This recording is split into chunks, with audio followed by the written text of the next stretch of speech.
Grande doutor Ricardo Kern.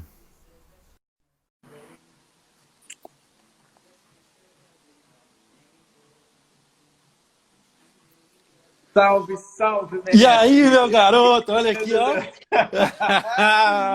Não Boa, podia aí sim, faltar, não podia bisturi na faltar. caveira. Aqui, ó, Ricardo na cabeça. Esse bisturi particularmente não me agrada muito, mas, né, a homenagem é ao meu convidado especial. Legal, cara. Não é E qualquer aí, um que tudo bem? pode usar essa touquinha, não, né? Não, essa touquinha Não, aqui, cara, ela demanda muitos enxertinhos, muitos cortes precisos. Tem que tem, saber fazer, né? tem que passar por uma sabatina, né? É, cara, falar nisso, ó, toda vez que alguém me pergunta alguma coisa assim, em aula mesmo, eu fui banca de especialização do implante ontem, e aí, Opa. aí eles falando assim, não sei o quê, pô, mas o Edu tá tirando aonde essas informações? Olha, Ricardo Kern, faça o curso dele que você não vai se arrepender.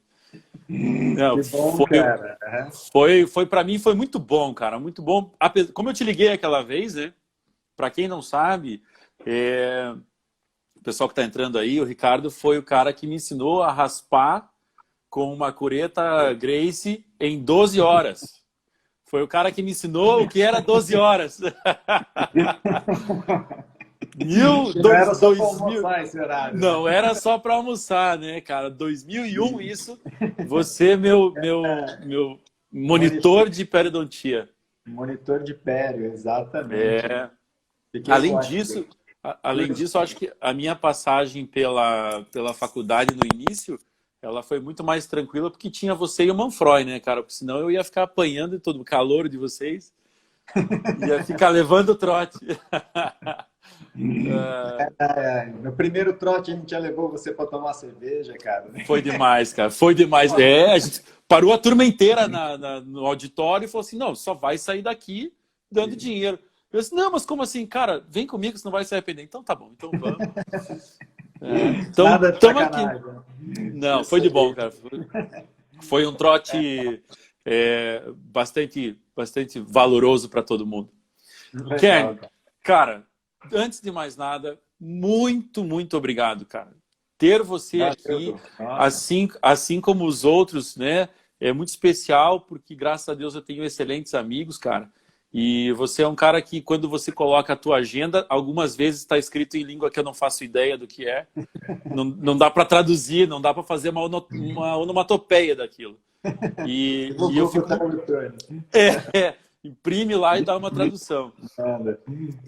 Cara, Legal. eu tenho um orgulho enorme e assim, eu pude ver você acadêmico, você já era um cara diferenciado, eu pude ver o teu crescimento e eu pude ser teu aluno e comprovar que isso não era pura e simplesmente uma sorte, né?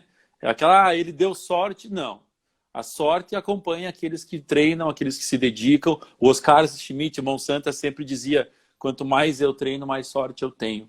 E se você é hoje, cara, um colhedor de tanto sucesso, é porque você realmente faz a diferença, cara. E eu tive o prazer de fazer o curso contigo e eu super recomendo, mesmo para quem é como eu, maneta no bisturi, né? Tá aqui na mão.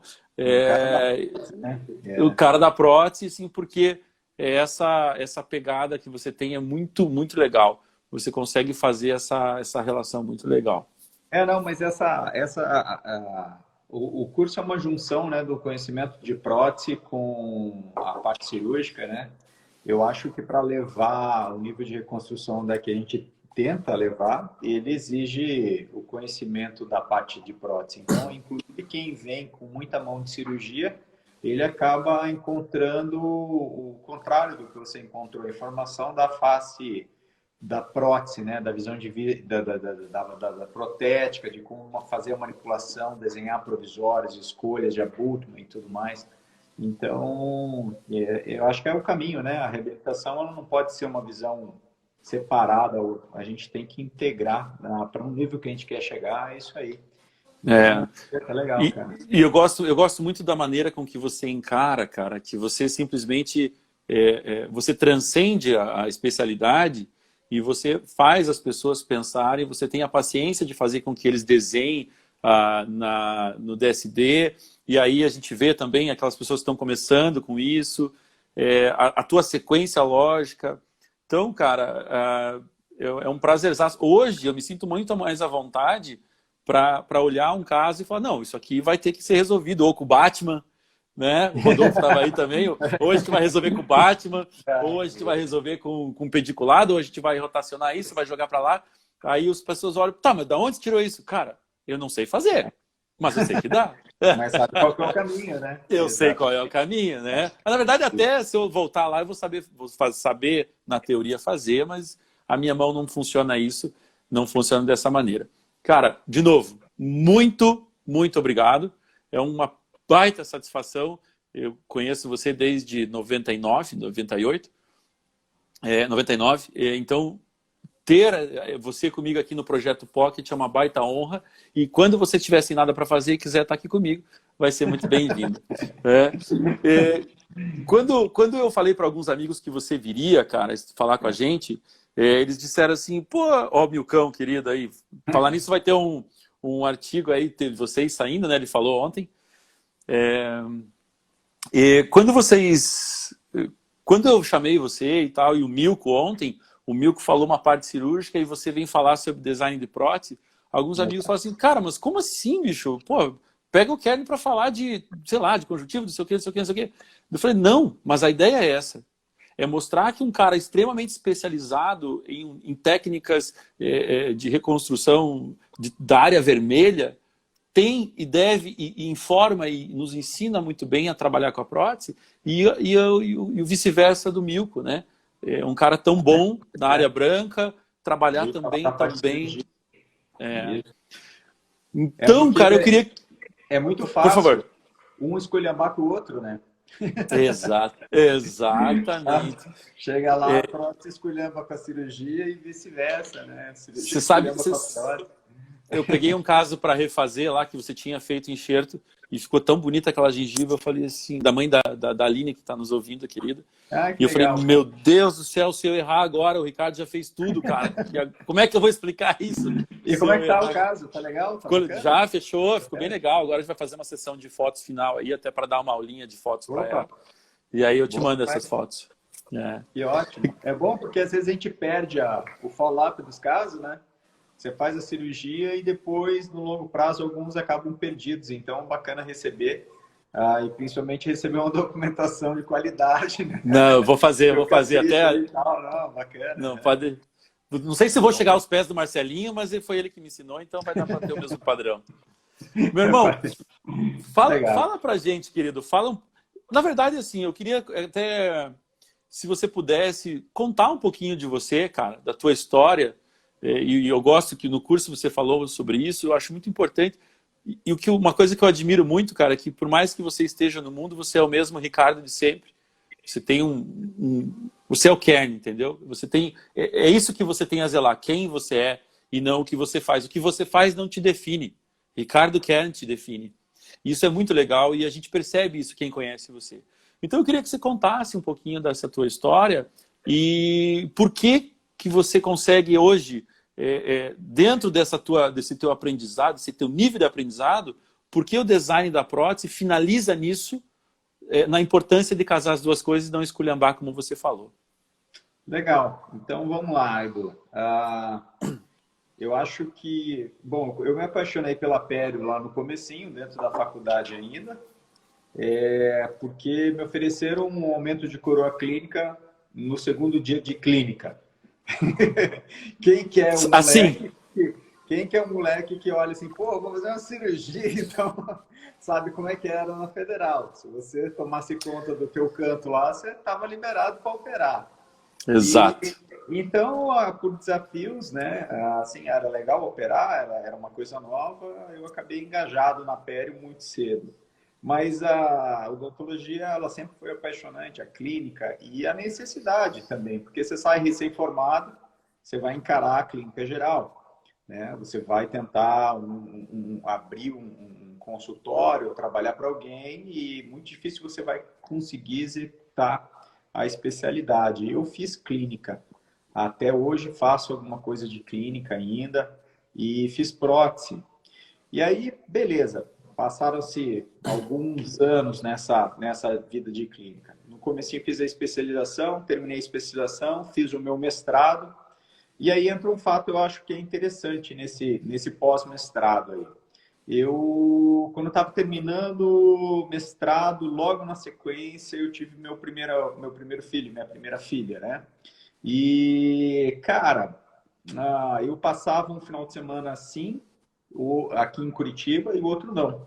Então, eu trabalhava durante a semana inteira e um final de semana eu estava me ausentando para ir para Ponta Grossa, lá no curso de pós-graduação, que eu abri uma vaga e eu estava substituindo um professor na pós, bem novo. Eu tinha, 23 anos. Para mim era um sonho estar, né, com especialização, como um professor de especialização e tal. E aquilo foi por pouco tempo que eu aguentei a coisa, porque o que acontece, assim, você tem tua filha em casa, cara, e daí você passa o final de semana fora. Eu falei, puta, não é a minha coisa, né? Eu não vou trocar uma coisa pela outra. E aí eu saí da especialização, fiquei só no meu consultório, adorava dar aula, adorava sentar na clínica do lado dos alunos e tentar explicar alguma coisa, passar, acompanhar o caso e tudo mais. Assim. Então eu saía satisfeito. Mas aconteceu que depois do mestrado, um pouquinho depois, eu larguei tudo e fiquei só dentro da clínica, no meu consultório. E do lado do Marcelo lá. Cara, o que você faz dentro de um consultório é muito difícil qualquer pessoa avaliar o que você está fazendo. Né? Até o paciente ele tem dificuldade de avaliar a qualidade técnica do que você está fazendo. Perfeito. É uma pessoa que consegue convencer bem o paciente, convence de qualquer coisa.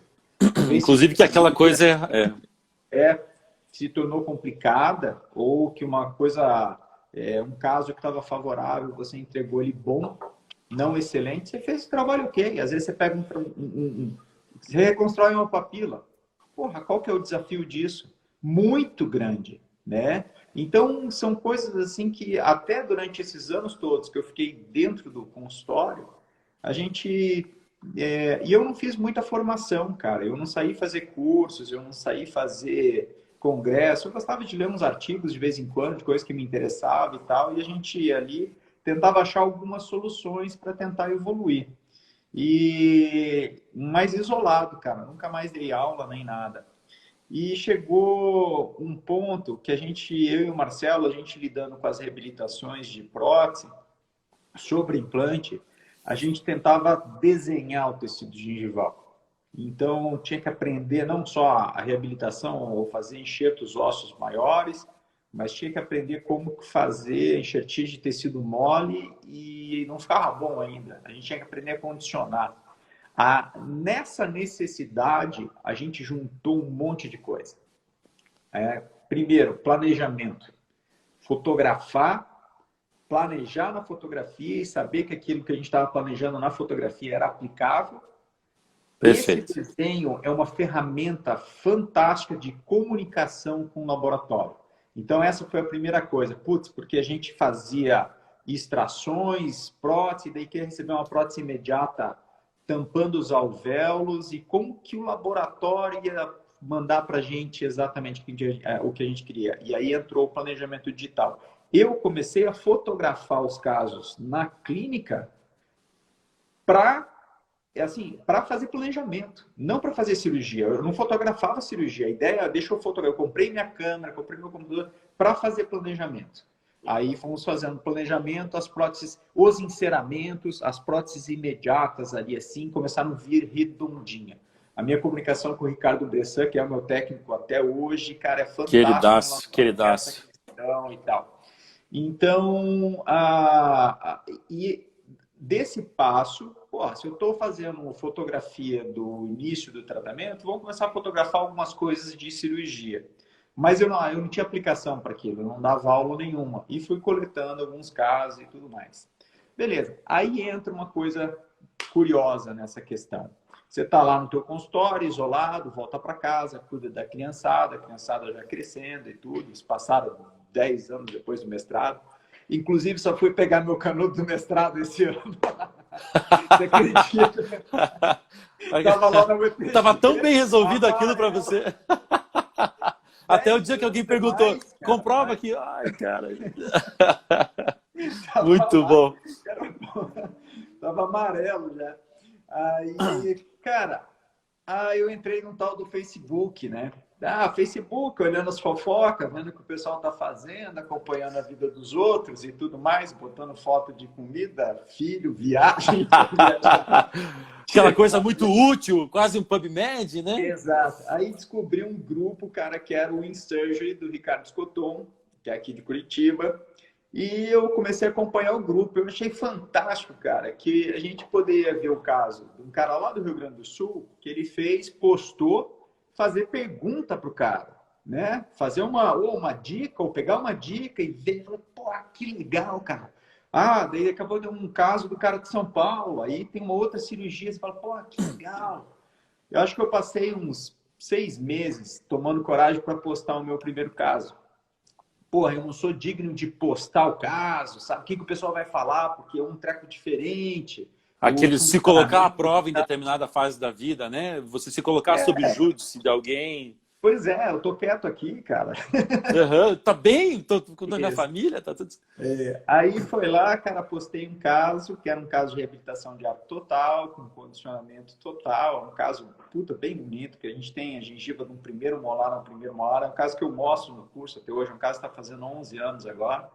E quando eu postei o feedback foi muito bacana, assim. E, cara, eu posso te falar que é que nem você experimentar uma droga. Não, um trackzinho, cara, aquela adrenalina. Nossa, olha o comentário, olha um like. Nossa, que bacana. Porque é legal ver, não é o paciente falando assim, pô, Sabe, o Facebook é gostei. assim, né? Fica estriquinado. São os teus pares, são os teus colegas falando, pô, olha que legal, olha isso. Então você se sente, de certa forma, gratificado. E aí o pessoal fazendo pergunta, você se sente gratificado de repente compartilhar uma informação que você estava ali guardado. Você se sente bem fazendo isso aí, né? E a gente entrou meio que num ciclo que é interessante, que é o seguinte: documentar um caso, tirar foto, caprichar ele, preparar, postar. Isso é um pequeno bloquinho de informação, né? Porque é uma ideia que eu tive era sempre o seguinte: eu quero compartilhar uma informação que fosse pertinente. Eu não quero chegar lá e botar um antes e depois. O que é um antes e depois, cara? Por isso que eu não gosto muito de Instagram, eu gosto mais de Facebook. Instagram é curto, você não ensina muita gente. Você coloca antes e depois, umas fotos no meio, mas é difícil alguém aprender alguma coisa no Instagram com poucas fotos. Então, Facebook bota 80 fotos, explicando o desenho e tal. E aí o cara olha, o cara entende e leva uma informação para casa. E foi isso, cara. E aí foram alguns anos postando esses casos e de repente, pô, eu já falei disso, agora eu deixo eu documentar uma outra coisa nesse sentido, e a gente foi montando e tudo mais. Se E você me permite só um parênteses, isso é pode muito falar. legal, cara, como esse teu cuidado, que você consegue, isso eu vi no curso, não estou nem falando do Facebook, porque eu particularmente acesso pouco o Facebook, né? Mas você no curso, o cuidado que você tem de despender por algumas horas seguidas o jeito que a agulha entra, epitélio conjuntivo, conjuntivo epitélio, o jeito que vai dar, você consegue ter uma clareza e uma quantidade de informações absurdas num ponto. E isso é um diferencial absurdo. E eu acho que é por aí que vai. Você fazer a diferença em quem está pegando a tua postagem ou quem está fazendo o teu curso, para parar e pensar que não é um simples ponto, que é a continuação de toda a técnica operatória que vai influenciar no teu resultado. Então, eu acho que é muito pertinente isso que você está falando também, por causa desse nível de detalhe que você consegue chegar. E a formação, a informação, agora falando de aula, né? Você trabalha com diferentes percepções, né? São pessoas com percepções visuais, então uma boa fotografia para ele, a memorização dele é muito grande. Tem gente que tem que escutar o raciocínio, então a pessoa que escutando o raciocínio por trás vai entender e gravar. Tem gente que tem que acompanhar o desenho ou desenhar, né? Ou manipular, sinestesia. Então, a gente procura, quando constrói esse raciocínio da aula inteira, ele vem... as postagens acabaram virando pequenos bloquinhos que depois ficou fácil eu encaixar para montar esse raciocínio. Então, quando você tem que falar hoje, pô, 5 dias de curso, cara, eu vou começar aqui, tal, você vai construindo e construindo a informação. Essa informação não está completa, mas ela já serve de um gancho, de uma coisa que você vai mostrar lá na frente. Então, você desperta a curiosidade, abre um pouquinho, continua o que você estava fazendo.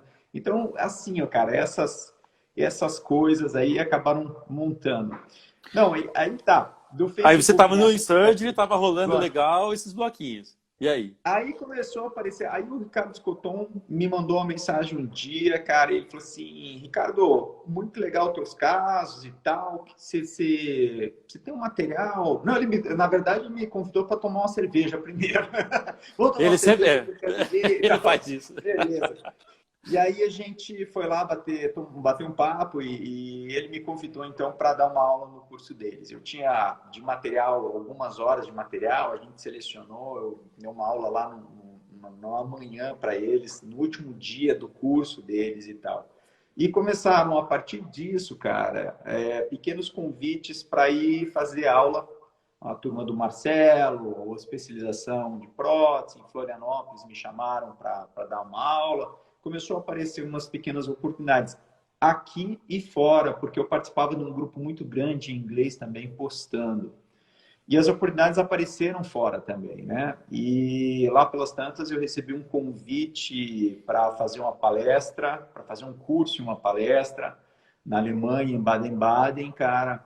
E foi uma época assim que não era para eu ter viajado, não, puta, estava recém-separado, cara, tá? Tinha a crise de 2015, eu tinha um financiamento que eu não consegui financiamento no banco para pagar a clínica nova. Meu inglês era precário, eu falei, era O teu tudo 2015 é errado. meu 2020. Essa, cara. Tamo junto. Continuou. E aí eu peguei e falei assim, essa de Baden-Baden, eu falei assim, eu vou, tal, cara. Daí eu comprei a passagem, parcelei a passagem, tudo. E cheguei lá, eu tinha que apresentar meia hora, era como se fosse uma grande peneira. O cara que organizou isso aí é um organizador de curso fora do Brasil, um australiano, e ele convidou muita gente boa para dar um curso de speaker. Era um curso de 2 dias. Você chegaria lá no primeiro dia e apresentar o teu material, 30 minutos, e no dia seguinte era um treinamento. Então, pelas pessoas que eu vi que ele estava chamando, eu sabia que ele estava não só querendo treinar, mas também checar se as pessoas que participavam e postavam coisas pertinentes no grupo tinham a capacidade de um dia poder dar um curso. Então, aquilo eu sabia, assim, não, tem que ir lá, cara. E nessa época, assim, o meu estresse era lá em cima, cara, tá? Para lidar com todas essas coisas, assim, cara. E aí, beleza, fui lá. Eu tinha a minha palestra preparada já há um mês antes. Eu ensaiava todo dia com o meu inglês precário, tá? A mesma coisa, 30 minutos, perfeito. Aí cheguei em Baden-Baden, 5 da tarde, achei meu Airbnb, comprei um vinho e peguei um pão e uma banana na estação de trem, achei meu Airbnb, cheguei lá, beleza, tenho meu lanchinho aqui, vou relaxar, que eu era o segundo para apresentar no dia seguinte, às 9h30 da manhã. Daí eu comecei a pensar, falei, porra, cara, eu não posso apresentar o que eu vou apresentar. Eu ia falar uma técnica. Na Cara, véspera. porque qual que é o que eu faço, talvez que seja um pouco diferente? É planejamento, cirurgia e condicionar. É isso que é um pouco diferente. E eu tenho que falar disso, só que eu sabia que 30 minutos era muito pouco. Aí eu peguei, cara, falei, não, mas eu vou mudar. Aí eu comecei tomar o vinho e fazer a aula, fazer aula. Eu terminei umas 3 e pouco da manhã, cara. Aí, beleza. No outro dia eu levantei, cheguei lá, teve um café para receber a gente, eu fui apresentar.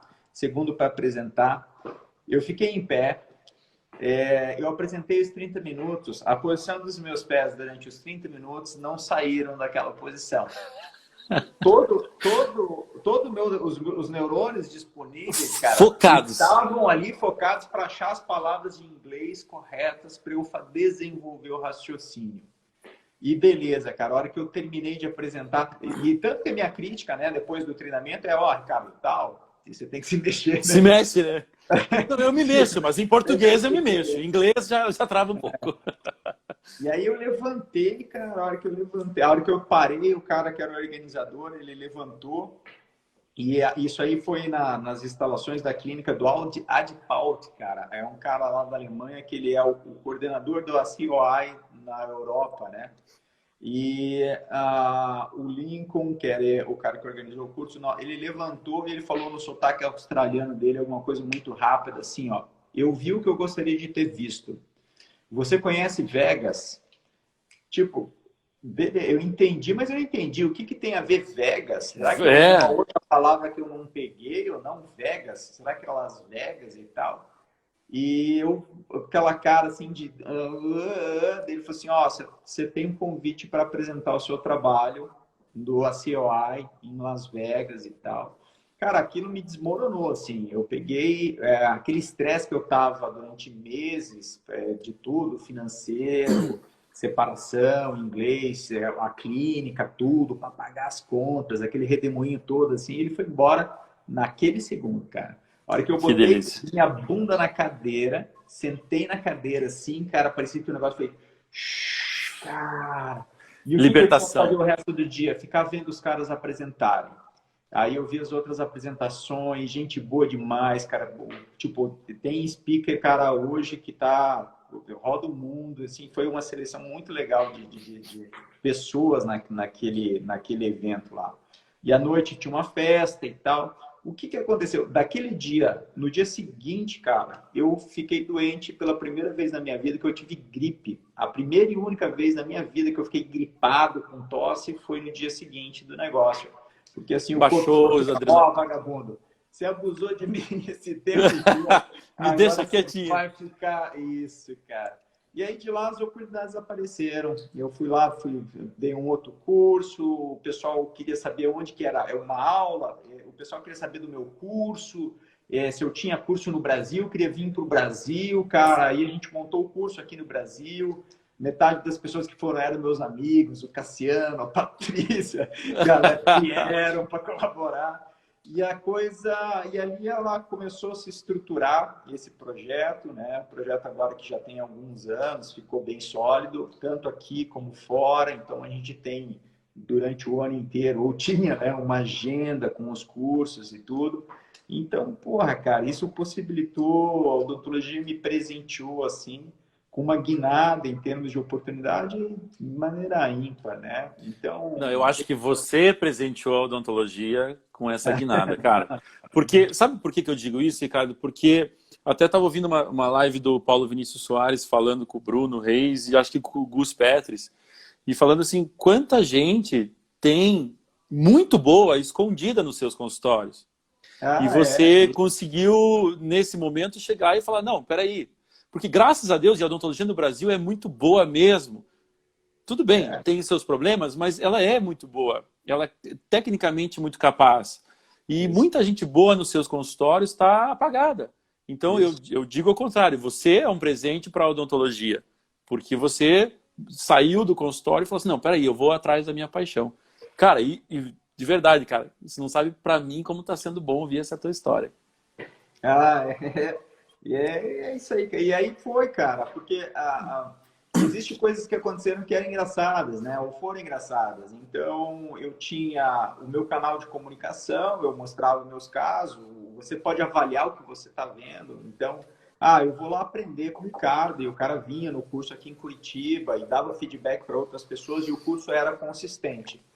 E até então, eu não tinha sido convidado para nenhum congresso aqui, cara, no Brasil para dar uma aula em congresso. Nenhum, cara, nada.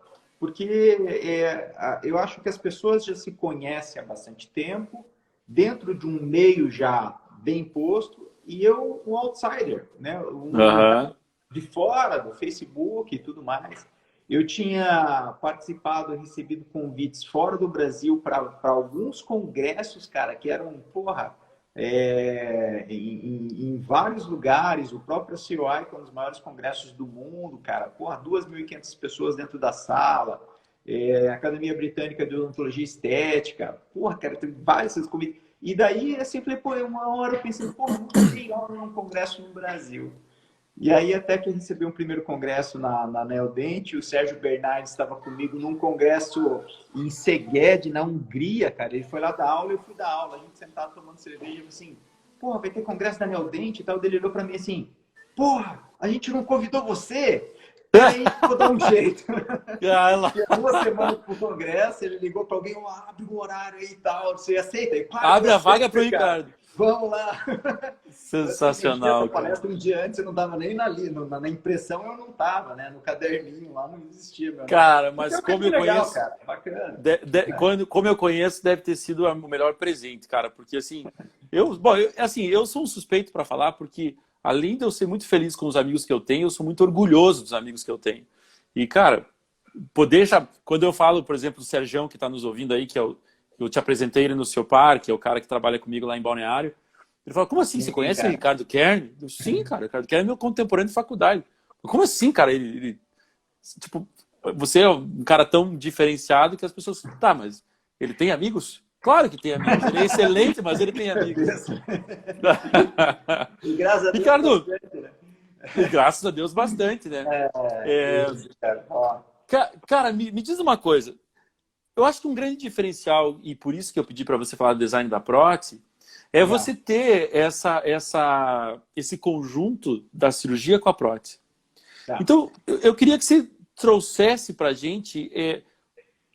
porque eu acho que quando você falou do diferencial do teu planejamento, eu acho que realmente foi isso que estourou você, a ideia do index, a ideia do design, a ideia cara, o teu capricho com cirurgia, o teu enxerto. Eu não sabia, eu não fazia ideia que era tão difícil tirar um enxerto e tal. O Mauro Gebran tá aí, ele deve estar pensando, putz, cara, eu sei como é. O Renatão e tal. Eu queria que você dissesse assim, cara, o grande diferencial teu, além da cirurgia, é o encaixe com a prótese. Então eu queria que você mostrasse pra gente um pouquinho o porquê disso e qual é o insight disso. Então vamos lá, cara. Eu vou começar o seguinte. O que a gente tem de informação mais, digamos assim, eu acho pesada em termos de design de coroa e de prótese sobre implante hoje na odontologia, ele vem de um artigo do Ernest Lee, cara, de acho que 2010 esse artigo, ou 2009, tá? Que é a questão de zona crítica e subcrítica, tá? Então eu vou pegar aqui, cara, eu vou mostrar um pouquinho esse conceito que já tem alguns anos e, de certa forma, a gente vai fazer uma análise um pouco mais crítica sobre esse conceito de área crítica e subcrítica, da maneira com que a gente enxerga não só provisórios imediatos, não só a questão da cicatrização da biologia, a maneira com que a gente quer que o tecido que eu estou construindo hoje ele sobreviva com saúde e com estética pelo maior tempo possível. E aí tem algumas coisas que a gente vai ver nesse desenho que a gente tem que entender, fundamental, para que realmente a gente consiga alcançar pequenas modificações aí, biológicas e estéticas. Senhores protesistas que estão nos assistindo, o Rodolfão está aí. Eu liguei para o Ricardo Kern no começo do ano, no final do ano passado, e falei, cara, quero fazer teu curso, mas eu sou um ignorante em cirurgia. E ele falou exatamente isso. Você não vai lá para ver técnica passo a passo. Você vai para entender conceito biológico, comportamento biológico e o design e o sistema como a coisa deve ser. Olha, divisor de águas, cara. Por favor, continue. Só queria fazer esse parênteses. Então, é o seguinte, eu vou mostrar um pouquinho a tela do computador, mas é o seguinte, tudo que a gente vai raciocinar hoje aqui, eu vou fazer em desenho, tá bom? Eu queria tentar, ao invés de fazer e ficar passando slide, eu acho que eu ia tentar uma coisa diferente hoje, que era trabalhar isso com os desenhos. Então, vou mostrar o conceito para a galera gravar e depois a gente vai quebrando esses conceitos com os desenhos, tá bom? Perfeito, cara. Deixa eu só inverter aqui. Legal. E vamos para a nossa telinha do computador, tá? Na verdade, a tela que vocês estão vendo aqui, isso aqui é a capinha ou é o artigo do Ernest Lee, tá bom? Eu até tenho que checar quando que foi publicado, 2010 isso aqui, na Junior Periodontics Restorative Dentistry. E o conceito básico, cara, ele vai estar desenhado aqui, ó. Tá? Eu espero que vocês consigam perceber isso aqui. A distinção em duas zonas diferentes do nosso dente, na parte subgengival. Tá? Então, quando eu tenho aqui uma área, que é a área em azul, esse primeiro milímetrozinho em que a prótese penetra o tecido gengival, nós temos a denominação de zona ou área crítica. Tá? E abaixo disso aqui, até eu chegar na minha plataforma do implante, a área subcrítica ou contorno subcrítico. Tá? E ele trabalha para que a gente, ou desenvolve o raciocínio nesse artigo, para que a gente entenda que conforme eu modifico uma área, eu tenho uma influência, e conforme eu modifico outra área, eu vou ter outra influência. Tá? As principais dela, na verdade, são quando você maneja a área crítica, você pode empurrar a gengiva no sentido coronário, principalmente, e quando você trabalha com diferentes volumes dessa região subcrítica, deixa eu ver se eu pego aqui essa bordinha no canto aqui, ó, do artigo. Perfeito. Tá? Você tem o contorno côncavo, convexo ou ele reto. Essa modificação no contorno côncavo convexo, ele pode te dar o aumento do volume, a diminuição do volume nessa região, isso segundo o artigo. Então, olha aqui assim, ó, nessa fotografia do cantinho, eu tenho um contorno reto e aqui eu tenho um contorno convexo. Essa modificação, ele sugere da região subcrítica, aquele contorno que já está 1 milímetro abaixo do contorno gengival, a gente ter o aumento de volume. Então, ele até faz um caso clínico e ele traz aqui a fotografia do antes e do depois, aumentando o volume da região lá. E aí a gente tem uma série de criticismos, né, ou de raciocínio para a gente fazer aqui. Então, agora vamos trazer a nossa pranchetinha de desenho para mandar brasa aqui no que a gente analisa nessa questão, tá bom? Então, vou jogar o desenhão aqui.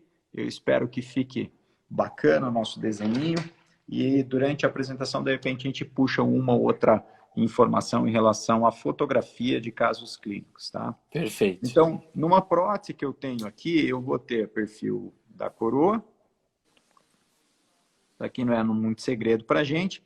E se é uma prótese em que você teve desenhado muito bem o tecido gengival, ou você preservou muito bem o tecido gengival, você vai ter lá o tecido na região palatina, você vai ter esse tecido vindo aqui fazendo a papila e ele vai vir para o contorno vestibular fazendo esse desenho aqui assim. Se é uma prótese sobre implante, em algum ponto esse contorno da coroa ele vai ter que encontrar a base do meu implante. Então, se eu tenho um implante aqui posicionado, eu vou ter que encontrar essa coroa com o implante. De acordo com o tipo de implante, isso de repente, se sobrar tempo, Edu, a gente pode falar o quanto aprofundar um implante nos implantes imediatos. Ricardo, eu tenho, para mim, o meu compromisso é amanhã às 10 da manhã. Se você quiser falar comigo até lá, eu estou junto. Não, tranquilo, tá? Mas vamos colocar aqui que a gente está adotando uma plataforma um pouquinho mais moderna, digamos assim, que é a nossa plataforma Morse. Tá? Uhum. Um munhão universal, que é de comum uso e de comum entendimento para muitas pessoas. Então, esse munhãozinho aqui está desenhado dentro dessa posição. Beleza. Então, significa que a minha prótese ela vai vir aqui até essa parte. Segundo o conceito do Lee, o que a gente tinha ali era o primeiro milímetro da prótese encostando no tecido gengival, essa porção aqui, denominada área crítica. E conforme você alterava o desenho dessa área crítica, então, por exemplo, se você joga esse contorno aqui, ó, alcançando esse primeiro milímetro nesse contorno reto, você ia fazer uma pequena recessão gengival ou jogar essa gengiva mais para baixo. Tá? Então, era importante essa questão de você controlar essa posição. Enquanto que a outra porção, que é a região subcrítica, ela não teria influência empurrando a gengiva para baixo. Essa área toda aqui, ó, ela teria influência, se você aumentar o volume aqui, de empurrar vestibular ali para fora. E aí já entra um dos primeiros conceitos aqui, que eu acho que no médio prazo e no longo prazo, a gente tem uma problemática muito grande do sobrecontorno dessa região subcrítica.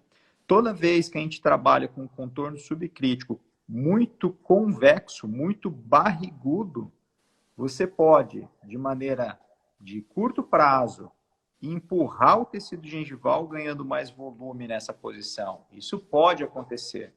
Só que quando você faz essa compressão do tecido da margem gengival aqui, você causa alguns problemas a essa margem, tá? O primeiro deles é o seguinte: quando você empurra o tecido gengival, comprime ele, um pouco do tecido vai, mas parte desse tecido acaba perdendo realmente espessura como um todo. Você, antes que você tinha realmente um tecido maior aqui, lá com uma largura, uma profundidade, vamos supor 3 milímetros, com esse contorno gordo da prótese aqui, às vezes você pode perder metade desse volume num simples movimento de prótese. Então, você passa lá para 1,5 milímetro, 1,5 milímetro, 1,7 de volume de tecido gengival em volta da tua prótese. E a gente sabe que esse volume periimplantar ele é importante na estabilidade dos tecidos em N diferentes análises, tá? Vários. Histologia, mecânico, então tem várias coisas para a gente colocar aqui, tá? Vamos falar de histologia primeiro aqui. Se eu tenho uma borda gengival, isso vale até para dente natural também. Então, eu tenho o tecido gengival aqui entrando no sulco de uma coroa. O que eu tenho nessa superfície? Eu tenho tecido epitelizado com queratinização. E esse tecido ele se organiza dessa maneira. Tá? Se esse Nas suas vilosidades. Gengival, se esse perfil gengival ele é muito fininho, o que acontece, às vezes, que o processo que pode acontecer inflamatório devido ao acúmulo de placa bacteriana dentro do sulco, gerando aqui um aglomerado inflamatório que reabsorve, reorganiza e, às vezes, retira tecido dessa região, dependendo da espessura total que eu tenho de tecido, se eu tenho um tecido muito fininho, aqui 1 milímetro, que é o comum da gente ter na boca normal do paciente, esse inflamatório, na verdade, ele está tomando conta desse 1 milímetro de maneira completa. Essa reação inflamatória, ela pode reabsorver todo o pico papilar aqui, de maneira a trazer uma retração gengival do conjunto como um todo. Agora, imagine o seguinte, Du, vamos imaginar que esse tecido ele é muito mais espesso. Deixa eu organizar aqui, ó. Esse tecido ele é bem mais espesso. O que acontece? Eu tenho inflamação gengival de novo no mesmo sulco. Só que, quando eu olho a espessura como um todo não foi toda tomada por processo inflamatório. O que você tem é só esse processo inflamatório aqui dentro. Quando a inflamação passa, ou se eu perdi tecido em algum momento e logo na sequência a inflamação passa, esse tecido ele ainda está presente. Eu tendo essa parede gengival aqui, a tendência é eu ter uma resistência maior de perder picos de tecidos moles. Por isso que fenótipos gengivais mais espessos são menos propensos a desenvolver a perda de tecidos gengivais ou retrações gengivais decorrentes desses processos inflamatórios. Você pode até ter uma bolsa, você pode até gerar uma bolsa, mas o tecido, em termos de volume, acaba tendo uma resistência maior. Quando a gente volta aqui para a avaliação do nosso implante, isso também pode acontecer, em termos biológicos e histológicos. E o que mais que a gente falou? Falou em termos mecânicos. Se você tem esse perfil convexo barrigudo aqui, toda essa borda gengival, você deixou completamente no perfil vestibular do teu dente. Qualquer trauma mecânico de mastigação que a gente tenha nessa região papilar pode, por si só, fazer uma retração dessa margem gengival.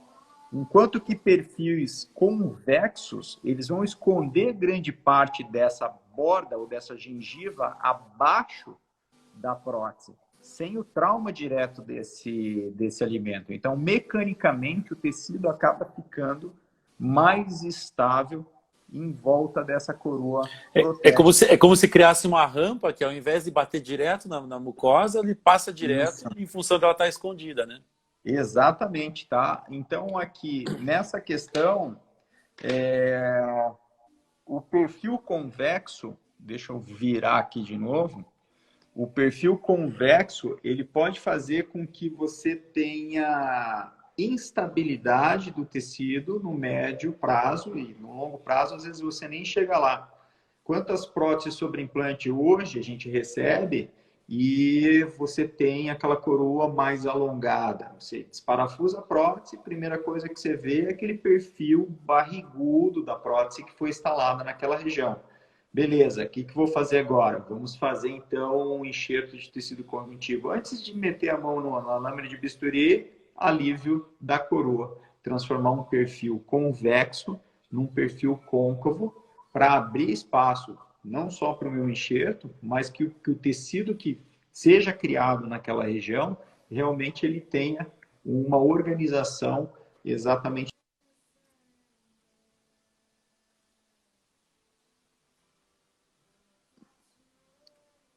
Deu uma falhadinha aí, cara. Cadê você? Ou falhou o meu? Opa, voltou aí, Tá, Edu? voltou. Agora sim. Beleza. Pronto. Então, ela vale para prótese que você fez num sítio cicatrizado, né? Um rebordo sem dentes, que você colocou o implante e lá no final você está desenhando a sua coroa protética, e vale para um sítio que você está fazendo uma prótese imediata, né? Então, Ricardo, quão fino, ou, digamos assim, a gente deixa o mais fino possível essa área de transição? Ou você acha que tem um limite aqui para não enfraquecer esse componente e tal? Existe alguma relação do quão fino eu deixo? Porque, por exemplo, eu vejo alguns trabalhos de próteses provisórias imediatas em que deixam um palitinho e aí faz o perfil do selamento e depois, na prótese final, consegue trabalhar aquele conjunto fazendo ainda assim uma concavidade nesse perfil, mas menos abrupta. E quão fino a gente pode trabalhar nisso? cara, a tua pergunta é na veia, né? A tua pergunta é super pertinente. Vamos lá. Eu estou trazendo, a gente comentou desse artigo 2010, né? Esse paper aí que você vê o número de citações que o pessoal fala, a crítica e tal. E você tem que analisar de maneira crítica. E o extremo oposto hoje que a gente tem por exemplo, tem o Alberto Mizelli, que é um venezuelano, e ele desenvolveu um conceito que se chama Umbrella Concept. Okay? E o conceito dele, ele é um conceito em que o perfil ele não é nem côncavo, o perfil ele é um guarda-chuva mesmo. Cabine do guarda-chuva. Isso. Eu vou ter um desenho aqui, que eu vou puxar o desenho daqui a pouco, e ele chega a fazer um negativo no perfil. Para quê? Ele só trabalhar com a área crítica para levar a posição gengival para onde que ele quer, então para fazer o zênite, fazer o contorno, mas ele deixa embaixo do guarda-chuva ou da coroa protética o máximo de tecido possível para aquela região, né? Qual que é o inconveniente desse tipo de desenho? Talvez a forma com que o paciente passe e faça a higienização com fio dental nessa região. Mas o desenho ainda assim, às vezes, permite que o fio dental entre naquela posição e execute a limpeza, especialmente quando a gente está se referindo a coroas individuais, né? Então, o paciente ainda tem a possibilidade de conseguir manter o ambiente com higienização. O que está acontecendo? Uma vez que a gente entendeu que esse perfil muito convexo ele atrapalhava o tecido no longo prazo, ou até meus pós-cirúrgicos, isso vale para dente natural também, hein, cara? Isso aí vale muito para dente natural, né? Eu costumo fazer uma analogia com os alunos, falo assim, poxa, se você deixa um provisório aquém, quando você for moldar, você vai ter dificuldade, porque a gengiva invadiu. Então, se você pensa isso no conceito do desenho da prótese, você quer que isso aconteça, né? Exato. Uhum. Tem casos que a gente trata sem fazer enxerto, só reduzindo o perfil da raiz e a gengiva vem até o contorno, né?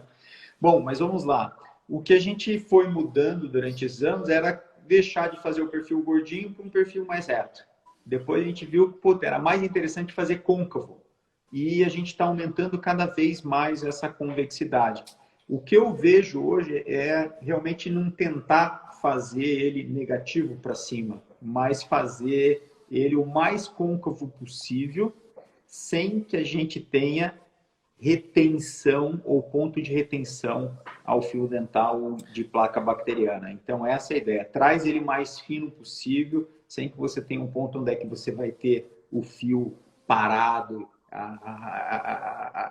arranhando alguma posição sem alcançar essa base de prótese. E essa é o mais côncavo possível, sem que a curva dele faça a retenção mecânica da gente. Exatamente. Uhum. Ricardo, eu sou um cara extremamente ansioso e eu tô com medo do horário. Então eu vou fechar, voltar para a gente continuar, tá? Mas antes, eu queria que você pensasse, dar esses intervalinhos de 30 segundos aí para a galera. Galera, tamo aí, sai, a gente volta.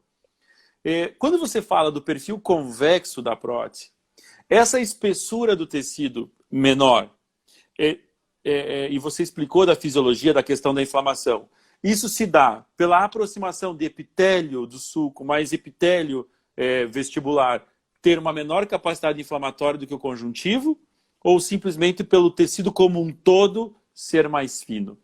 Não, antes de você me responder, vamos deixar a galera voltar. Segura aí. Cenas, é um intervalinho, vapt-vupt, eu vou só tomar um cafezinho e já voltamos.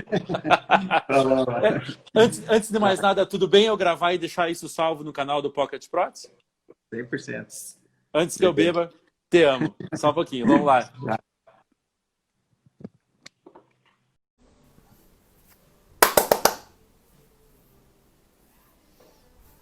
Ricardo Kern na cabeça. Você, tudo bem? Olá. Grande Louro, tá aí? Obrigado, cara. Rodolfão, Gustavão. Os cursos foi top, né, caras? Foi animal. Né, Renatão? Cara, é foda. Muito bom ter nosso bruxo aqui.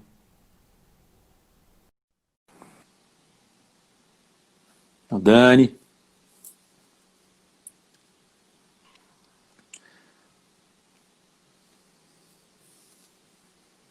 Salve, salve. Eu tava, como diz na minha terra, até o Matioda tá aí para ouvir, eu tava te gambando aqui, te gavando. Cara, o curso, eu gostei muito do teu curso. Vamos deixar... Bom, vamos lá. Então vai ficar gravado, tá? Só para, tipo, enfim, para a galera que se perdeu aí e entrou agora e falou assim, ai meu Deus, vai ficar gravado. Sempre tem... Vai ficar. Então vamos lá, querido. Essa relação é a incapacidade do epitélio de poder inflamar e se recuperar e assumir uma nova posição, ou porque ele tem uma recuperação extremamente rápida, então ele vai, inflamei, agora eu vou já acabar, e é o meu conjuntivo que permite isso. Conta um pouquinho. Ok. O processo inflamatório, né, o infiltrado ou o patógeno, ele vai acontecer via suco gengival. Então, você tem o suco gengival. Esse suco ele apresenta queratinização. Você tem lá uma parte queratinizada dentro do tecido. E logo abaixo você vai ter o epitélio juncional longo, em que o epitélio vai aderir aos tecidos dentários, né? E você já tem umas camadas mais estreitas de células como um todo. Quando você tem presença do biofilme bacteriano dentro do suco gengival, essa região logo ao redor, logo abaixo, que é o tecido conjuntivo, e não propriamente ele vai faltar ali ou não está ausente, ele tem espaço para estar logo atrás do nosso epitélio juncional nessa posição.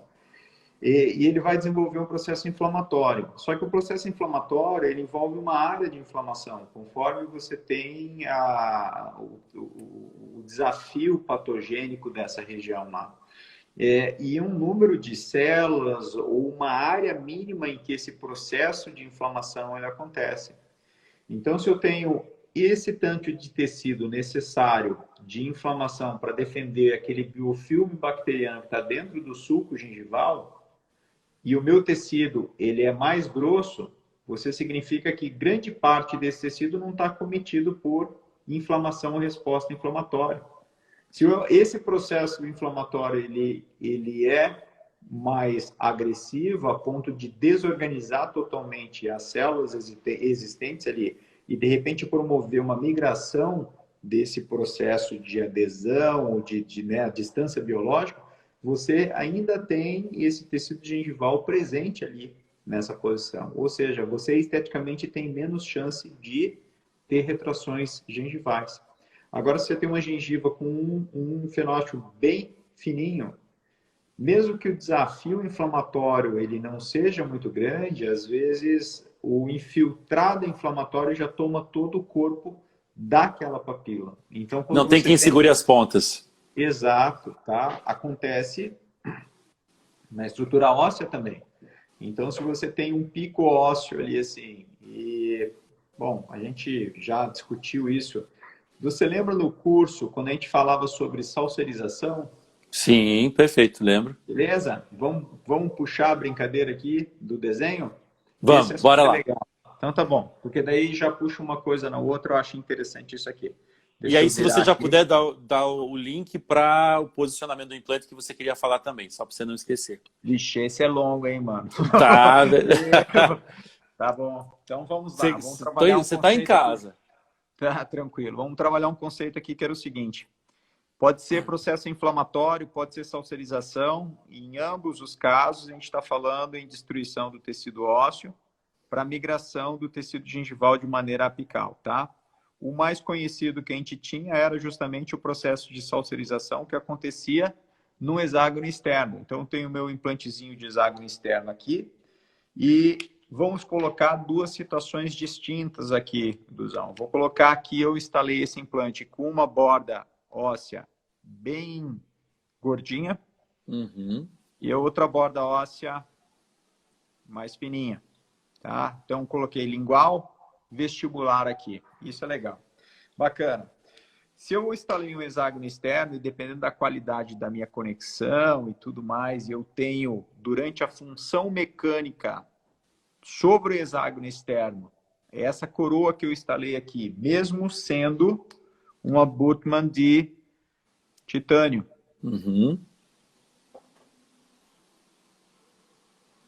O aparecimento do gap nessa região. Então, o estresse mecânico dessa coroa aqui em cima, ele faz com que a movimentação abra espaço do gap aqui assim. Mesmo que primariamente esse titânio aqui, ó, saudável, bacana, era o ambiente adequado para que o meu tecido conjuntivo, deixa eu escolher uma cor adequada aqui, ó.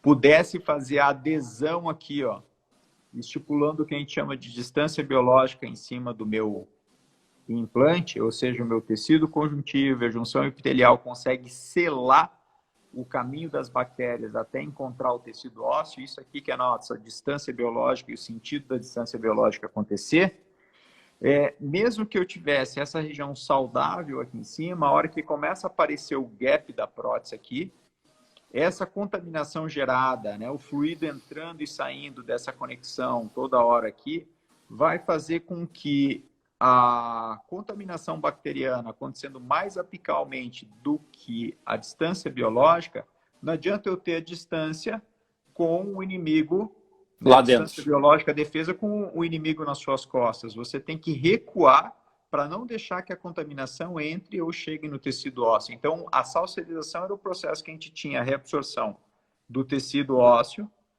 nos primeiros meses de utilização dessa prótese no hexágono externo, porque a gente perdia o osso para que esse selamento biológico ele pudesse recuar E pegar o inimigo de frente.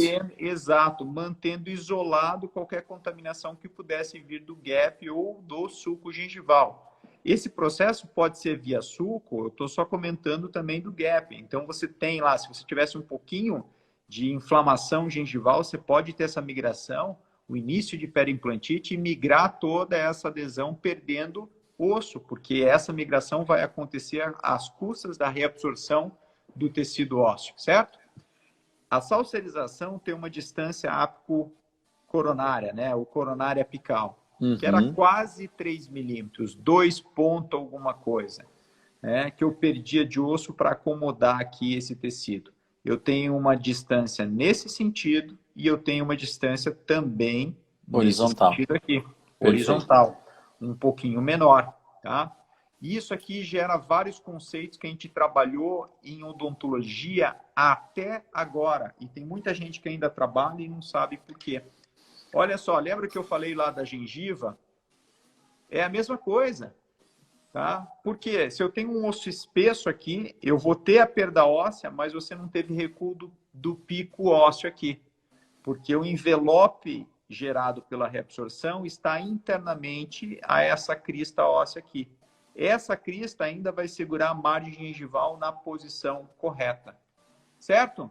Perfeito. O que vai acontecer no outro lado se você tem um osso muito fininho? Você vai ter salserização também. Só que essa salserização, o que vai acontecer é o seguinte, ela tem lá quase 3 milímetros de migração apical, mas ela também, então é essa distância aqui, mas ela também tem uma distância horizontal. Se eu for fazer o mesmo desenho que eu fiz do outro lado, o que aconteceu aqui? Baixou o nível. Perdeu o pico ósseo. Uhum. Perdeu o pico ósseo, nesse tipo de situação, você pode ter a migração ou a perda de suporte do tecido gengival, que acaba migrando em uma das faces, porque o osso era muito fino nessa região. Isso pode acontecer por periimplantite, inflamação gengival, né? E depois a perda óssea, ou mesmo a questão do gap. E os conceitos que a gente tinha lá é o seguinte, ó, você tem que colocar o teu implante e o teu implante tem que ter no mínimo 2 milímetros de osso em volta de cada uma das superfícies do implante. Por que isso aí? Cara, se você perder um pouquinho de osso por salserização, você ia perder pico gengival, você ia ter retração gengival? Não, a não ser que você desenvolvesse mais inflamação ainda. Então, a salserização não trazia problemas estéticos dentro de envelopes ósseos ou rebordos ósseos mais espessos. Não se instalava ou não se recomendava instalar um hexágono externo com uma face de osso muito fininha, que se você tivesse salserização, você já ia ter retração gengival naquela região. A pergunta aqui é o seguinte, se eu mudei agora para um implante tipo Cone Morse, de um bom sistema, estável, que não abre gap, se não abre gap, eu tenho esse problema de salserização? Não.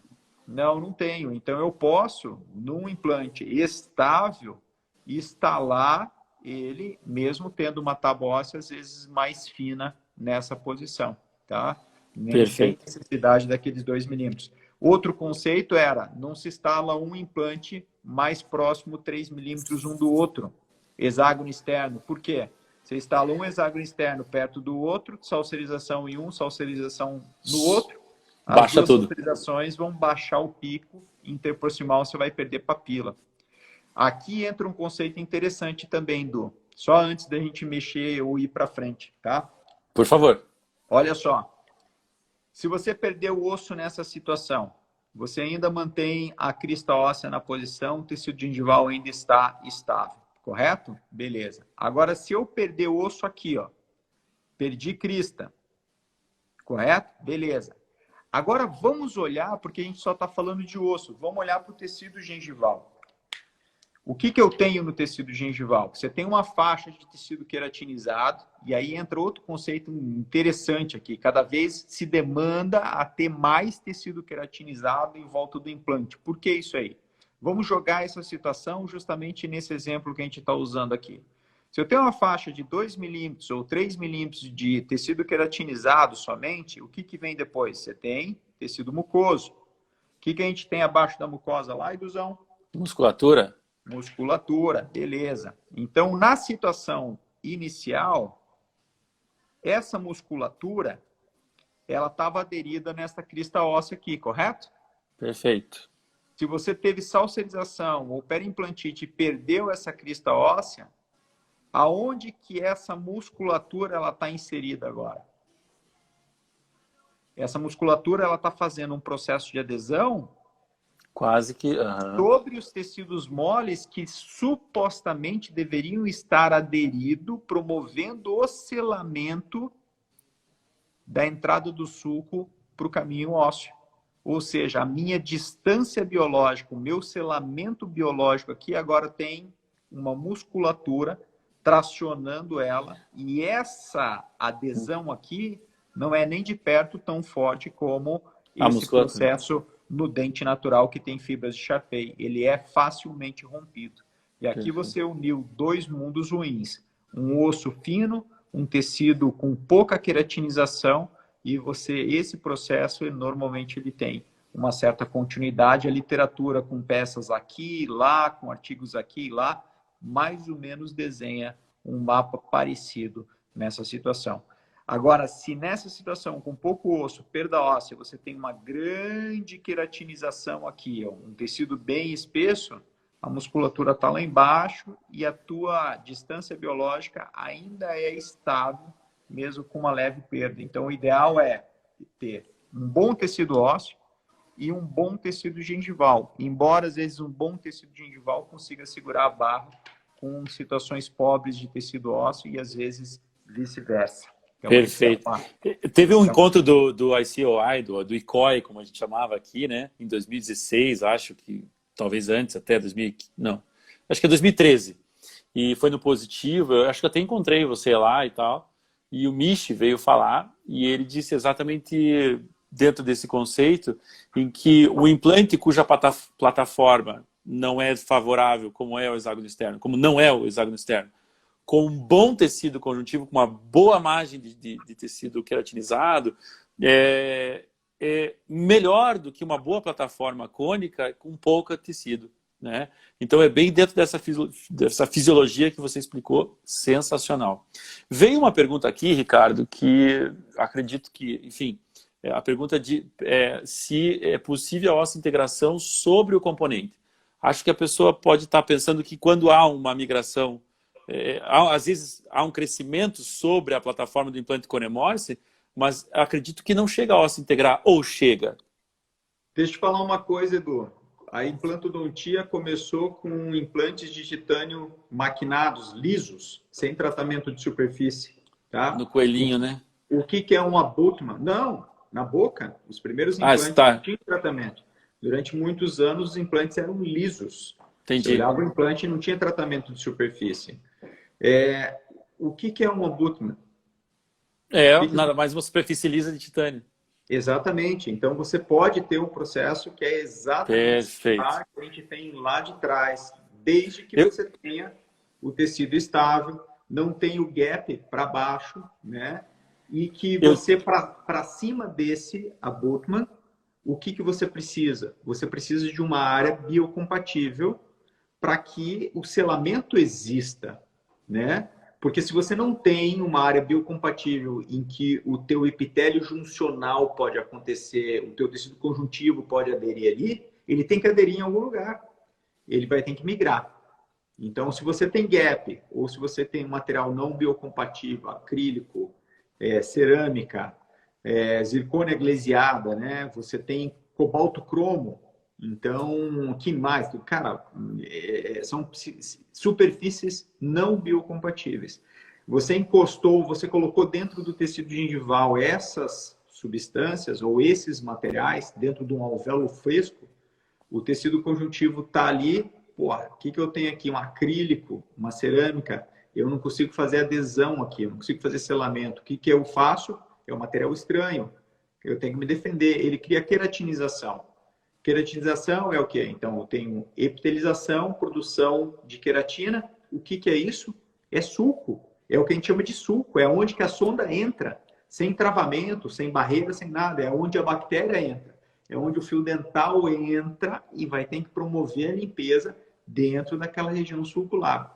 Você começa a ter o travamento da bactéria entrar, o travamento, às vezes, da sondagem descer, ou do fio dental descer, a partir da hora que você tem os tecidos moles aderindo sobre uma superfície, que pode ser o abutment, né? Pode ser, inclusive, parte da coroa, se for um material biocompatível, né? Como a zircônia não polida, por exemplo. Tá? Pode ser o teu próprio implante. Se você migrou tudo lá, pô, foi lá para baixo, perdi o osso. Então, tem vários conceitos aí que trabalham justamente nessa... Ou seja, arrumei a linha de frente, aqui embaixo vai se acomodar e pode haver essa integração. Eu achava que era uma mecânica de crescimento, eu achava que não... Mas, nossa, a hora que você falou, tem toda... Isso. Perfeito. Então, isso. E é legal, ó, porque você puxou um assunto aqui, cara, deixa eu até separar um slide e eu já vou mostrar ele aqui, que eu acho que a gente pode discutir em cima disso aqui. Inclusive falar sobre o quanto que a gente aprofunda o implante. Espera aí, deixa eu separar aqui. Deixa eu mudar para a telinha. Vamos lá. Tem gente perguntando, Ricardo, se o abutment de zircônia ele não tem essa compatibilidade que tem o metal, então, ou se, qual seria o melhor transmucoso ali? Legal. Assim, ó, o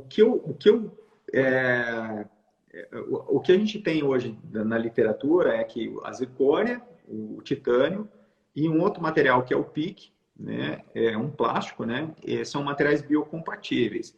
Não é uma pesquisa que eu acho que é fácil de ser feita, né? Há uma série de controvérsias nos artigos e tudo, até onde um é mais biocompatível que o outro e tudo mais. Eu acho que não é uma linha A e B. Eu acho que entre o 8 e o 80 a gente tem vários númerozinhos 72 lá. Possibilidades. Tanto, por exemplo, que você tem hoje aqui a FGM com o Arxis dele, é inox cirúrgico. E eles estão desenvolvendo alguma ideia ou pesquisa para provar a biocompatibilidade do inox cirúrgico, que é o componente deles, o abuso deles é inox cirúrgico. Então, essa é uma ideia, sabe? É uma das questões aí de trabalhar. Então, mas normalmente seriam esses materiais aí que, uma vez colocado dentro do alvéolo fresco, você poderia ter, ou você confere a oportunidade do organismo poder realmente selar o que vem embaixo. E esse selamento na prótese sobre implante, a gente vai ter um caminho de quase 3 milímetros. Você precisa 3 milímetros dessa área para que você tenha justamente esse selamento. Não tem, vai ter que acontecer lá embaixo, vai ter que acontecer no hexágono. Né? E é aí que você começa a fazer a medida de onde vem a sua prótese, quanto você precisa de espaço, como vai desenhar e aonde vai o seu implante. Acho que é isso que... Deixa eu te fazer uma pergunta. Vamos abordar esse tema agora ou você já aceita meu convite para te ver daqui uns dias aqui de novo, 2, 3 semanas? Você manda? Vamos fazer o seguinte.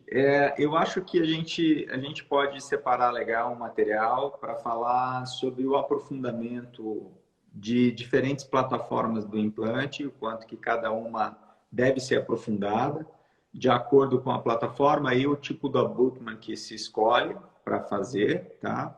O design da maneira como um todo, eu acho que a gente só vai terminar um pouquinho esse raciocínio do design da prótese sobre implante e lá para frente a gente faz mais específico, uma hora e pouco para fechar, tá bom? Perfeito, já segurei você de novo. Você e o Milko eu tô segurando.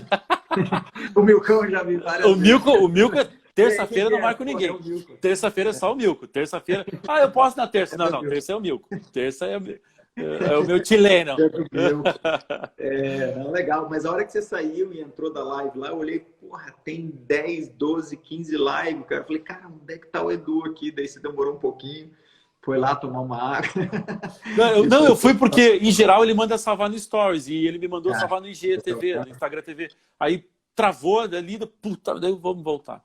Bom, então vamos lá, vamos continuar o design. Eu vou só raciocinar um pouquinho em cima de um desenho aqui, pronto já, e aí a gente fecha. É uma mensagem interessante para o pessoal levar para casa, para quem trabalha com a cirurgia, quem trabalha com prótese, pensar, porque lembra que a gente começou a discussão com um artigo que separava essa área da prótese até a plataforma do implante em 2 zonas, área crítica e subcrítica. A minha leitura, ela muda não só o desenho, mas muda também a nômina dessas áreas, tá? Então a gente vamos passar aqui, beleza? Bora, vamos lá. Deixa eu virar aqui. A mesona de sinuca abandonada lá. Sinuca não, essa de ping-pong. Falando em abandonada, a gente tem que ver aquela tua Iron paradinha lá. Você tem que andar com a gente, cara.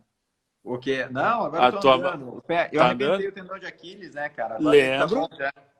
Então beleza, vamos lá. Andar. Seguinte, olha só. Vamos dar uma olhadinha aqui, né? O contorno azul que a gente tem, isso aqui é um perfil de uma extração imediata de um dente do incisivo anterior. As dimensões desses desenhos, desse desenho aí, ela está muito aproximada com as dimensões realmente que a gente tem na boca, ou seja, se você pegar aqui o abutment de 3,5 de largura, você vai comparar que a crista óssea aqui está adequada, porque 80, 90% dos nossos pacientes têm uma crista óssea que ela é próxima ou menor do que 1 milímetro. Tecido gengival, mesma coisa. Você não tem aqui nessa região uma disponibilidade maior, ou tecidos gengivais, para a maioria dos pacientes, maior do que 1 milímetro. Então, realmente, para a maioria dos pacientes, o fenótipo ele é um fenótipo muito fininho, tá? A linha mucogengival e a musculatura está aqui, ó. Então, para o incisivo central anterior, 4, 5 milímetros de tecido queratinizado, é dentro do que a gente encontra para trabalhar para os nossos pacientes. E olha só, a gente está pegando como exemplo aqui uma prótese provisória. Eu acabei de colocar esse implante, escolhi um abutment aqui de 2,5 de transmucoso e eu coloquei um provisório de acrílico nessa região. Qual que é a primeira preocupação que a gente tem no desenho de uma prótese provisória imediata, de alvéolo imediato? O desenho desse contorno rosa aqui, que seria o que a literatura chama de área crítica. Eu chamo de área de selamento, tá? No implante imediato. Por que isso aí? É a área em que você quer que o teu provisório promova o selamento ou abertura do teu alvéolo. E esse formato aqui, ó, em termos de preservação, não é um formato que você esculpiu fora da boca e você coloca lá e o tecido vai se arranjar. Não, você quer fazer selamento do alvéolo. Esse formato da tua prótese provisória tem que se adequar a justamente aquela anatomia única do alvéolo que você acabou de promover a extração. Então, esse primeiro 0,5 a 1 milímetro para dentro do sulco, você quer que o teu provisório encoste dentro da embocadura do alvéolo, sem sobrecompressão, porque a compressão demasiada vai promover retração gengival, e sem deixar espaço. Se você deixou espaço aqui, ó, você vai ter contaminação do alvéolo, o teu coágulo ou o teu biomaterial pode sair, mas principalmente a perda do suporte mecânico no alvéolo vai fazer com que o alvéolozinho ele colabe, aquele tecido gengival recue. Você precisa do suporte mecânico gerado pela zona de selamento, esse primeiro milímetrozinho aqui. Aí, beleza, daqui para baixo, o que a gente tem, Edu? A literatura ia chamar aqui até essa base aqui, tudo de área subcrítica. E a gente tem que fazer uma avaliação aqui, que essa área, eu vou ter uma área em que ela é biocompatível e uma área que ela não é biocompatível, tá? Então, essa área subcrítica a gente está classificando em uma área de transição e outra que é uma área biológica aqui assim, tá bom? Perfeito. Legal. Olha só que interessante. Se você adotar um perfil convexo aqui, ó, o que acontece com esse perfil convexo? Você deixou toda essa área gengival travada em termos de redução de espessura. É um tecido, conforme a gente já falou, muito mais suscetível a ter retrações gengivais lá para frente, tá? No momento que você fez ela côncava aqui, você está permitindo que essa região tenha a formação do tecido conjuntivo mais protegido em muito maior espessura nessa partezinha aqui, tá? Normalmente, um implante, você vai posicionar ele a 2 milímetros da tábua óssea vestibular. A gente está próximo dos 2 milímetros aqui, ó. Tá? Normalmente, esse osso ele é perdido pela questão da reabsorção do bone on bone. E você coloca biomaterial aqui em cima. Se esse biomaterial é muito fininho, esse espaço é muito fininho, o teu abutment você deixou muito perto aqui, lembra da distância biológica? Você precisa de uma distância corono-apical de quase 3 milímetros de tecido mole. Mas esse tecido mole, ele precisa também de uma espessura. Ele Perfeito. tem uma largura para acontecer. Graças a Deus, essa largura não é 3 milímetros também. É 1 milímetro e pouco, porque senão você colocaria aqui esse abutmanzinho de 3,5, você ia perder os proximais total, tá?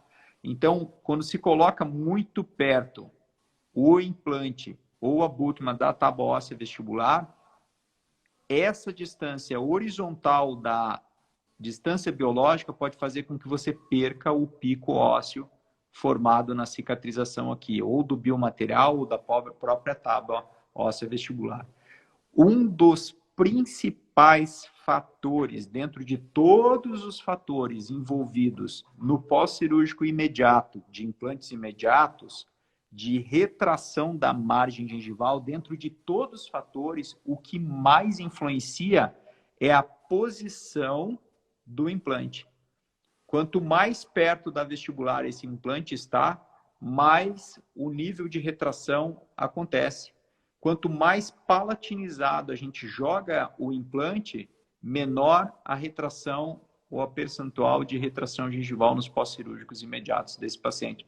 Justamente por essa questão de você estar mexendo ou o implante, ou o próprio abutment muito gordo, ou uma prótese muito convexa, de reduzir essas espessuras aqui. Reduziu essas espessuras, a possibilidade de recuo ela é muito grande. Tá? Beleza, vamos parar de viajar e vamos voltar aqui e falar sobre as zonas biológicas ou não.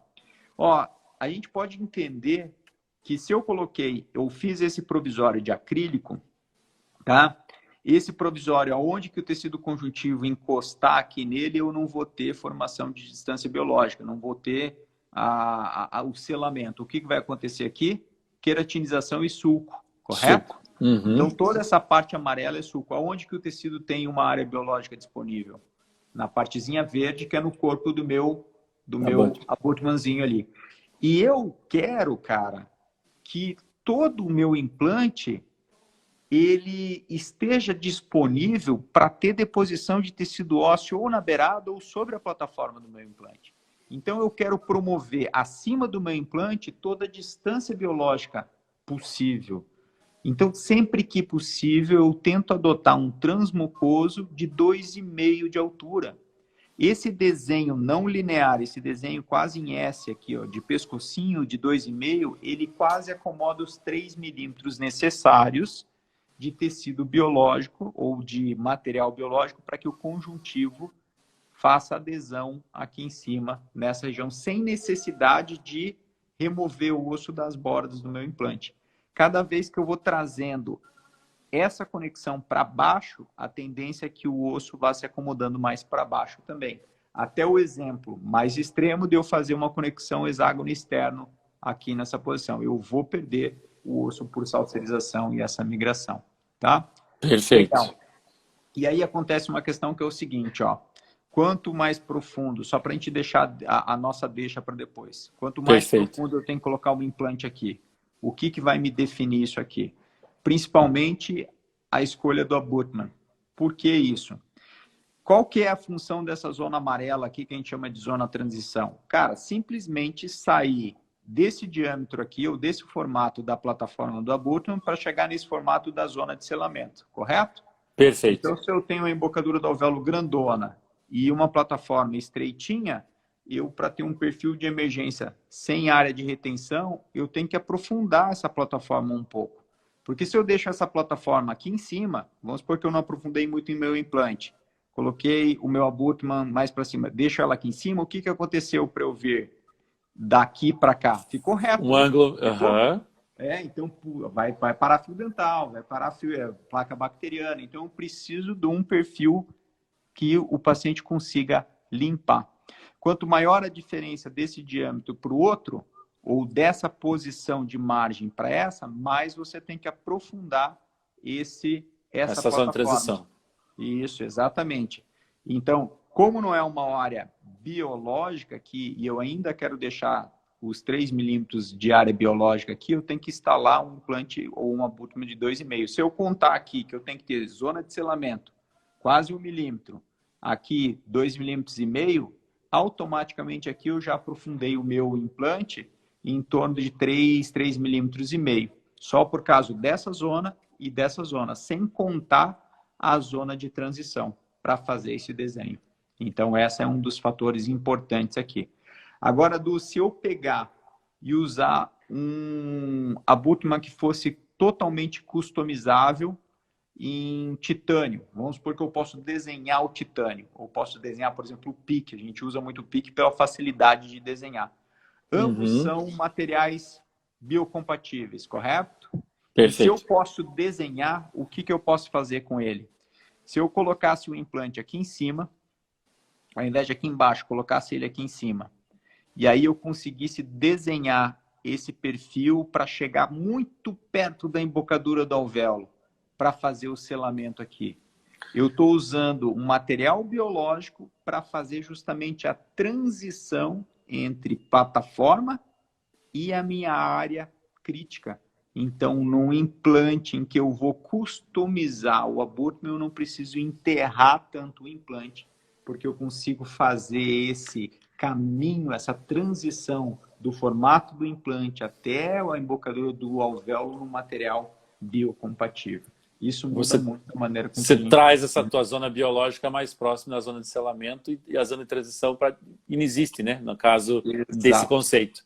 Perfeito. Isso aí, tá? Sensacional. Então, esse é um iniciozinho aí do raciocínio que a gente usa. Inclusive, tem algumas perguntas que já estão vindo, que eu vou deixar para o pessoal voltar e fazer essas perguntas na próxima. Se quiser mandar alguma coisa, a gente já derruba, mas tudo bem. Então, não, vamos lá. Tem uma, por exemplo, aqui que é em relação a se a prótese for parafusada ou cimentada, ou seja, se o comportamento do munhão e do pilar vai ser o mesmo, já que na cimentação eu tenho um vedamento dessa área e no aparafusamento eu posso ter uma pequena alavanca ali. Não, vamos supor que... Bom, vamos lá. Eu estou usando os mesmos materiais, tá? No caso aqui que eu acabei de mostrar, eu tenho um abutment universal e eu estou cimentando em cima uma coroa de zircônia com a parte subgengival não polida, né? Não com glaze, na verdade. Perfeito. Então eu tenho um material todo biológico ali em cima. A questão é que você usou um provisório de acrílico anteriormente já. Então, esse provisório de acrílico já formou o sulco, já migrou a distância biológica para baixo e você não consegue reverter esse processo, né? Você pode até desepitelizar, mas não vai formar, o osso não vai vir para cima, tá? Entendi, perfeito. O que a gente usa muito, quando a gente personaliza uma abutment, que nem o PIC, para não aprofundar tanto o nosso implante, é depois substituir por um pilar, né, um link de titânio com a coroa já previamente cimentada de zircônia. E é uma prótese parafusada na maioria das vezes, né, nessa questão. A linha de cimentação deixada ou feita de maneira correta, ela é muito fina. E eu avalio como não tendo interferência nessa continuidade aí do processo de adesão do organismo. Mesmo que você use um cimento que naquela linhazinha não seja biocompatível, mas tendo o titânio abaixo, o zircônio em cima, não mudaria essa questão, né? Então, não vejo muito problema quando bem cimentado aí. Perfeito. Doutor Ricardo Kern, eu estou extasiado e assim, eu já fiz o curso, eu tenho a minha experiência com prótese, eu fiz o curso. Enquanto você fala, cara, eu acho que eu já assisti você em congresso, acho que sei lá, a quinta, sexta vez que você fala, e eu sempre incorporo e aprendo e fico vidrado. Tanto é que eu coloco a figurinha ali do Pocket, com o Instagram do Pocket com o teu, para não ficar na tela com a minha cara de bobo, assim, tipo, assustado, de tão bom. Cara, sabe, é muito bom ter a tua didática, é uma coisa fora do comum, o teu conhecimento, então, nem se fala. Eu quero agradecer demais, tem uma série de perguntas rolando, vamos deixar aqui, eu até quero deixar esse gostinho de quero mais, e quando você puder, exceto terça-feira, que Milko Bicharroel está na terça-feira, quando você puder, semana que vem, na outra... você tá super convidado. Se você quiser ter um dia só teu também, a gente carimba. Eu fico muito feliz, cara, de você disponibilizar esse horário tão disputado, porque tem as crianças, tem a sua cônjuge, tem a tua família, tem o teu cachorro, tem a pizza que você faz, baita pizza que você faz.